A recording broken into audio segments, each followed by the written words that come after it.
Hello बच्चों, welcome to let's for study. मैं इस वीडियो में फंजाई से related like discovery of fungi, structure and thallus of fungi, modification of mycelium, nutrition of fungi and reproduction of fungi से related topic रखेंगे। ये fungi से related first video होगा। इसके पश्चात सीक्वेंस में आपको वीडियो प्रोवाइड होते रहेंगे और हमारा जो वीडियो है ये बाइलिंगुअल रहेगा, written in English and speak in Hindi. Okay, so let's start the video. The word in Latin mykes, mykes means होता है फंगस। और मैं आपको बता दूं ये उन सभी बच्चों के लिए है या हेल्पफुल रहेगा जो क्लासेस, कॉलेज लेवल की क्लासेस, कंपटीशन एंड नीट जैसे एग्ज़ाम्स को क्रैक करने के लिए बहुत ही हेल्पफुल होगा। जो एनसीईआरटी वेस्ट पैटर्न या एनसीईआरटी से निकाले गए नोट्स हैं और ये वो नोट्स हैं जिनसे क्वेश्चन कंपटीशन एग्ज़ाम्स में बनते हैं। तो let's start the video. The words in Latin mykes, mykes means होता है माइक्स मीन्स फंगस।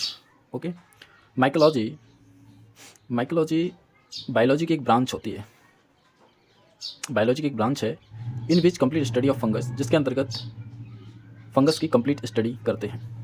जैसे बायोलॉजी एक ब्रांच है, ठीक है, ये मेन ब्रांच है बायोलॉजी, जिसके अंतर्गत जीवों का अध्ययन करते हैं, सजीवों का, है ना, that branch in which study of all living organism, है ना।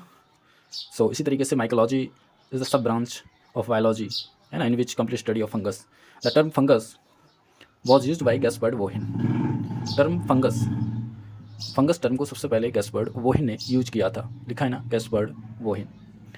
ओके, इनकी मीनिंग आप देख लीजिएगा। Discovery of fungi, father of systematic mycology, father of systematic mycology E.M. Fries. ये वर्ड आप याद रखिएगा, सिस्टमैटिक माइकोलॉजी E.M. फ्राइस।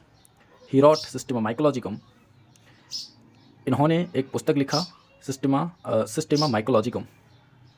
इन 3 वॉल्यूम में इन्होंने इस किताब को लिखा है, सिस्टेमा माइकोलॉजिकम, E.M. फ्राइस की book.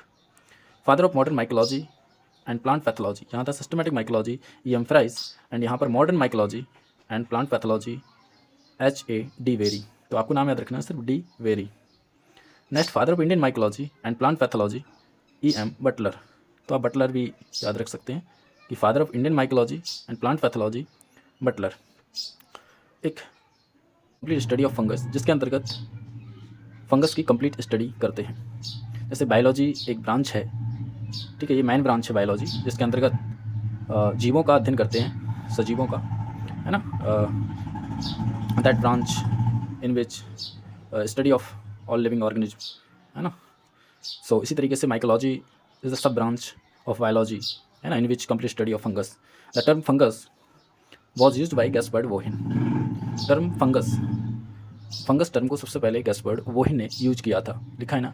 Discovery of fungi, father of systematic mycology, father of systematic mycology E.M. Fries. ये वर्ड आप याद रखिएगा, systematic mycology E.M. Fries. He wrote Systema Mycologicum, इन्होंने एक पुस्तक लिखा सिस्टेमा माइकोलॉजिकम। इन 3 वॉल्यूम में इन्होंने इस किताब को लिखा है, सिस्टेमा माइकोलॉजिकम, E.M. फ्राइस की book. Father of modern mycology and plant pathology, यहाँ था systematic mycology E.M. Fries and यहाँ पर modern mycology and plant pathology H.A.D. Bary. तो आपको नाम याद रखना है सिर्फ D. Bary. Next father of Indian mycology and plant pathology E.M. Butler. तो आप बटलर भी याद रख सकते हैं कि father of Indian mycology and plant pathology Butler. एक जो महत्वपूर्ण या जो फेमस साइंटिस्ट हैं Antonio Micheli, Italian scientist Antonio Micheli, right, also called father of mycology. यदि पूछा जाए कि फादर ऑफ माइकोलॉजी कौन है तो Antonio Micheli, Italian scientist Antonio Micheli. And systematic mycology E.M. Fries, modern mycology H.D. Bary and Indian mycology Butler. Observe fungal spores for the first times, एंटोनियो मैकेली ने सबसे पहले फंगल स्पोर्स को observe किया, देखा and conducted many spores germination study in 1729। और उन्होंने 1729 में अनेक स्पोर्स की जर्मिनेशन को किया या अनेक स्पोर्स की जर्मिनेशन को ऑब्जर्व किया। Next he published a book, इनकी बुक का नाम है, एंटोनियो मैकेली की बुक का नाम है नोवा प्लांटेरम जेनेरा, जिसमें अर्थात इन विच ही गैव डिस्क्रिप्शन अबाउट 1900 स्पीसीज, जिसमें उन्होंने 1900 स्पीसीज, लगभग 1900 स्पीसीज का एक डिस्क्रिप्शन दिया। In Latin out of which 900 were fungi, जिनमें से 900 स्पीसीज फंजाइज की थी। राइट, चलिए नेक्स्ट टॉपिक हमारा नेक्स्ट है general characters of fungi. Okay, तो यहाँ पर आप देखें general characters of fungi. First point, इसको बोलते हैं कवकों का सामान्य, कवकों के सामान्य लक्षण। Fungi are the eukaryotic organism, fungi eukaryotic organism होते हैं। Eukaryotic organism like mushroom, yeast and molds. Next, some fungi are edible, कुछ फंजाइस एडिबल भी होते हैं, खाने योग्य होते हैं, लाइक जैसे mushroom and एगैरिकस।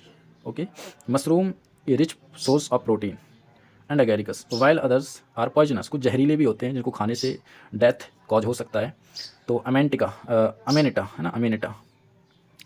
3 to 4 million species of fungi, 3 से 4 मिलियन स्पीसीज ऑफ फंजाई है ना, फंजाई की 3 से 4 मिलियन स्पीसीज में से 1,50,000 have been classified and study, 1,50,000 species को अलग किया गया एंड स्टडी किया गया। नेक्स्ट हमारा जो टॉपिक है थैलस स्ट्रक्चर ऑफ फंजाई। प्रिय बच्चों, यदि अच्छा लगे तो चैनल को लाइक, सब्सक्राइब एंड शेयर करना ना भूलें। Okay, please support me for you. Thallus structure of fungi, fungi का थैलस स्ट्रक्चर। वैसे मैं आपको बता दूं कि फंजाइज जनरली आपके थैलस लाइक, अर्थात हम कह सकते हैं कि ऐसे प्लांट बॉडी जिसका रूट्स, स्टेम एंड लीव्स नहीं होते, वो थैलस लाइक स्ट्रक्चर होते हैं, थैलस होते हैं। तो the plant body of true fungi, एक कंप्लीट फंजाइज की जो प्लांट बॉडी है, जो थैलस इन नेचर की होती है। Next, it may be non mycelial और माइसीलियल, तो कुछ माइसीलियल भी होते हैं, कुछ नॉन माइसीलियल भी हो सकते हैं। नॉन माइसीलियल का अर्थ है थ्रेड लाइट स्ट्रक्चर, है ना। माइसीलियम होते हैं group of hyphae connects with each other, जब हाइफी एक दूसरे से कनेक्ट होते हैं, जो जुड़े होते हैं, गुच्छ है ना, वुमेन लाइक स्ट्रक्चर बनाते हैं, तो वो होते हैं आपके वो माइसीलियल होते हैं। बट नॉन माइसीलियल आपके थ्रेड लाइट स्ट्रक्चर होते हैं। The non mycelial form are unicellular, ये यूनिसेलुलर फॉर्म होते हैं। फॉर्म सीडोमाइसीलियम बाई बडिंग, ये बडिंग के द्वारा। सीडोमाइसीलियम मतलब छोटे छोटे होते हैं ना। अभी हम देखेंगे मॉडिफिकेशन ऑफ माइसीलियम, कि माइसीलियम एक टर्म है, ठीक है, और ये टर्म, इसमें मॉडिफिकेशन भी आते हैं, है ना। जैसे आपको पता है कि जो कैक्टस प्लांट होता है उसमें जो कांटे होते हैं, जो थॉर्न्स होते हैं, स्पाइकल्स होते हैं, वो लीफ, वो मॉडिफिकेशन ऑफ लीफ है ना, तो वो लीव्स के मॉडिफिकेशन होता है। इन माइसिल फॉर्म्स, माइसिल कैसे बनते हैं? माइसिल बनने में the plant body is made up of thread light structures. Okay, तो जो प्लांट बॉडी है, मैंने आपको बताया था कि वन लाइक स्ट्रक्चर होती है, वन मतलब गुत्थे हुए, गुच्छे के जैसे एक संरचना होती है, तो वो एक थ्रेड लाइट स्ट्रक्चर से बनती है, कॉल्ड हाइफी। ओके, जैसे हम हाइफी कहते हैं थ्रेड लाइट स्ट्रक्चर। जैसे आप इधर देख पा रहे हैं कि ये, यदि इतना पोर्शन हम देखें तो ये हाइफी है, बट यदि हम कंप्लीट प्लांट को देखें, इस थैलस स्ट्रक्चर को देखें, तो ये माइसीलियम कहलाता है, ठीक है। और इसका हर एक पार्ट आपका हाइफी होता है ना, एक छोटे से छोटा पार्ट भी क्या है इसका हाइफी है, बाकी ये जो कनेक्ट होता है एक दूसरे से और इस तरीके से, तो ये आपके सब माइसीलियम फॉर्म होता है। इतना ये स्ट्रक्चर जो दिख रहा है ये माइसीलियम है। इन माइसीलियम फॉर्म्स, अच्छा ये हो गया। Hyphae are very thin thread, तो हाइफी बहुत ही पतली थ्रेड लाइट स्ट्रक्चर होती है। एंड यहाँ पर दैट कैन ग्रो, ये ग्रो कर सकती हैं and form a mycelium network, और एक माइसीलियम नेटवर्क बना सकती हैं, ठीक है। ये grow and form of mycelium network, ठीक है। Fungi are able to absorb nutrients, fungi nutrients को एब्जॉर्ब करने में सक्षम है। एबल टू का मतलब होता है सक्षम है, ठीक है, सक्षम। विथ हाइफी, हाइफी के साथ है ना, या हाइफी की मदद से फंजाइस न्यूट्रेंट्स को एब्जॉर्ब करने में कैपेबल होते हैं। फंजाई थैलस की यदि मैं बात करूँ तो मैं बता रहा था कि फंजाइस के जो थैलस होते हैं वो आपके नॉन माइसिल एंड माइसिलियल होते हैं, बट यहाँ पर आप देखें कि जो नॉन माइसिल हैं वो आपके यूनिसेलुलर होते हैं। ओके, और ये जो आपकी माइसिल होती है फिलामेंटस नेचर के होते हैं। अब ये जो माइसिलियल हैं ये आपके ए सेप्टेट एंड सेप्टेट होते हैं। अब ये सेप्टेट और ए सेप्टेट क्या होते हैं इसको हम आगे देखने वाले हैं, ठीक है। तो आगे देखते हैं, let's move on the topic. Mycelium ball, अच्छा यहाँ पर हम मॉडिफिकेशन ऑफ माइसीलियम को भी डिस्क्राइब करेंगे। सो द माइसीलियम में बी सेप्टेट और ए सेप्टेट, तो माइसीलियम ये सेप्टेट भी हो सकते हैं और नॉन ए सेप्टेट भी हो सकते हैं। अब क्या होते हैं सेप्टेट और क्या होते हैं ए सेप्टेट? और ए सेप्टेट को हम नॉन सेप्टेट के नाम से भी जानते हैं, और आगे हमें पता है कि ए सेप्टेट को हम सीनोस्टेटिक के नाम से भी जानते हैं। तो इसके 3 नाम हो सकते हैं, ए सेप्टेट कहिए, नॉन सेप्टेट कहिए, या फिर इसको सीनोस्टेटिक भी कहिए, ये एक ही नाम होते हैं, ठीक है। यहाँ से जैसे कि आपको ये दिख रहा होगा, ठीक है, ओके। हाँ जी, आगे मैं देख रहा हूँ इन लोअर फंजाई यदि हम बात करें लोअर फंजाइज की, the mycelium is non septate. जो निम्न श्रेणी के फंजाई होते हैं उनमें माइसीलियम नॉन सेप्टेट का अर्थ है कि उसमें सेप्टा प्रेजेंट नहीं होती है। अभी सेप्टेट और नॉन सेप्टेट क्या होते हैं मैं आपको समझाता हूँ। वाई फिगर यहाँ पर आपको ये कटिंग दिख रही होगी, ये कटिंग कहलाती है सेप्टा। ठीक है, ये जो कटिंग दिख रहा है ना आपको, ये लाठी, ये सेप्टा कहलाती हैं। ओके, और यही सेप्टा साइटोसॉल अर्थात एक दूसरे न्यूक्लियस से अलग करती हैं। तो यदि ये थैलस स्ट्रक्चर प्रेजेंट है तो हम कहेंगे सेप्टेट हाइफी है। और यदि ये इसमें सेप्टा प्रेजेंट नहीं है, आप दिख रहा है यहाँ पे कोई कटिंग प्रेजेंट नहीं है, तो इस तरीके से नॉन सेप्टेट हाइफी होते हैं, जिसको हम सिनोस्टेटिक हाइफी के नाम से भी जानते हैं। और ये मल्टी न्यूक्लियस होते हैं और ये आपके यूनी न्यूक्लियस होते हैं ना। ये एक सेल में एक ही न्यूक्लियस है, बट यहाँ पर एक सेल में बहुत सारे न्यूक्लियस हैं क्योंकि सेप्टेट है ही नहीं, है ना। साइटोसॉल में डिस्ट्रीब्यूटेड होते हैं through out the cytosol. Okay, तो सिंगुलर वर्ड सेप्टम होता है, बाकी प्लूरल वर्ड सेप्टा होता है। आगे देखें, नेक्स्ट पॉइंट हमारा रहेगा ये लोअर फंजाइज की हम बात करते हैं कि माइसीलियम इज नॉन सेप्टेट होता है। फॉर एग्जांपल फाइकोमाइसिटीज एक क्लास होती है ना, फाइकोमाइसिटीज, और उसके मेंबर्स में नॉन सेप्टेट माइसीलियम पाए जाते हैं। इन हायर फॉर्म्स, जो उच्च श्रेणी के फंजाइस होते हैं, इट इज़ सेप्टेट, वो सेप्टेट होते हैं। फॉर एग्जांपल एस्कोमाइकोटिना, बेसोडियोमाइकोटिना एंड ड्यूटेरोमाइकोटिना, ये हायर फंजाइस होती हैं जिनमें आपको सेप्टेट हाइफी प्राप्त होते हैं ना, सेप्टेट हाइफी देखने को मिलते हैं। Next one, in some forms, कुछ केसेस में the plant body is dimorphic. Plant body dimorphic अर्थ है कि एक ऐसी प्लांट स्ट्रक्चर, एक थैलस स्ट्रक्चर जिसमें सेप्टा भी प्रेजेंट है और कुछ ऐसे पार्ट्स हैं जहाँ सेप्टा प्रेजेंट नहीं है, अर्थात थैलस, राइट। जैसे आपको फिगर के थ्रू दिख रहा होगा, है ना, ये आपको दिख रहा है, ये सेप्टा प्रेजेंट है यहाँ पर, ये सेप्टा, ये सेप्टा, ये सेप्टा। तो ये जो आपकी है सेप्टेट हाइफी हो गया, है ना, सेप्टेट माइसीलियम बनाता है, एक है तो हाइफी है। और ये आपको दिख रहा है यहाँ पर कोई सेप्टा प्रेजेंट नहीं है, ये नॉन माइसीलियम है, दिख रहा है, नॉन सेप्टेट है ना। सो माइसीलियम फॉर्म्स ऑफ फंजाई, कि माइसीलियम में फंजाइज कैसे फॉर्म होते हैं, तो हम बात करते हैं, पहले देख लेते हैं मॉडिफिकेशन ऑफ माइसीलियम की। तो माइसीलियम ये प्लैक्टेन काइमा। ओके, माइसीलियम को हम डिवाइड करते हैं two type, it is of two types, right. तो पहले प्लैक्टेन काइमा।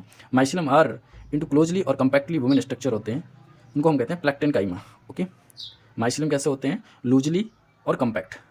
एक ऐसे माइसीलियम होते हैं जो लूजली अटैच होते हैं ईच अदर, एंड कुछ ऐसे होते हैं जो कंपैक्टली, है ना, मतलब बहुत ही घनिष्ठता से जुड़े होते हैं, गुथे हुए होते हैं। तो ये दो प्रकार के माइसीलियम होते हैं। ओके, जैसे कि आप इस फिगर के थ्रू, फिगर नेक्स्ट पेज पर दिखाएंगे, यहाँ पर देखिए it is of two types, है ना। एक होता है प्रोसेन काइमा। तो प्रोसेन काइमा क्या होता है, loosely woven hyphae lying almost parallel to each other. ये लूजली वुमेन हाइफी होते हैं, मतलब बहुत ही बारीकी से, मतलब लूजली जुड़े होते हैं, गुथे हुए होते हैं, इन्हें आप डिटैच भी कर सकते हैं, और ये एक दूसरे से पैरेलल होते हैं, जैसे कि मैं नेक्स्ट पेज पर दिखाता हूँ,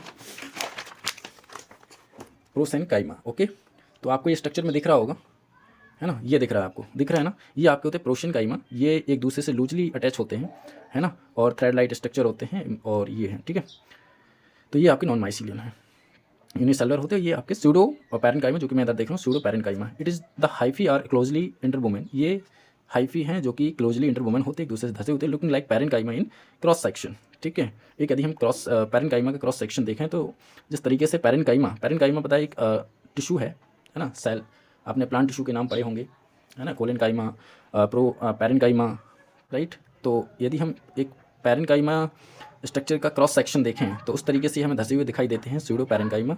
ये भी कम्पैक्टली, है ना, क्लोजली होते हैं, या compactly women looking like structure होते हैं। और आगे जो हम देखने वाले हैं वो सेल कंपोजिशन, वो हम जाइगोमाइसीट्स, एस्कोमाइसीट्स, बेसिडियोमाइसीट्स, इस तरीके से किसमें जो प्लांट स्ट्रक्चर है, जो सेल स्ट्रक्चर है, और सेल स्ट्रक्चर जो सेल वॉल है वो किससे कंपोज होती है वो बताया गया। जैसे यहाँ पर ओमाइसीट्स की सेल वॉल सेलुलोज से कंपोज होती है, सेलुलोज प्लस ग्लूकैन से। एंड जाइगोमाइसीट्स की जो सेल वॉल है वो काइटिन प्लस काइटोसैन से, है ना, या साइटोसैन। एस्कोमाइकोटिना के मेंबर्स की जो सेल वॉल होती है वो मैनोज, मतलब मैनन प्लस ग्लूकैन से बनी होती है।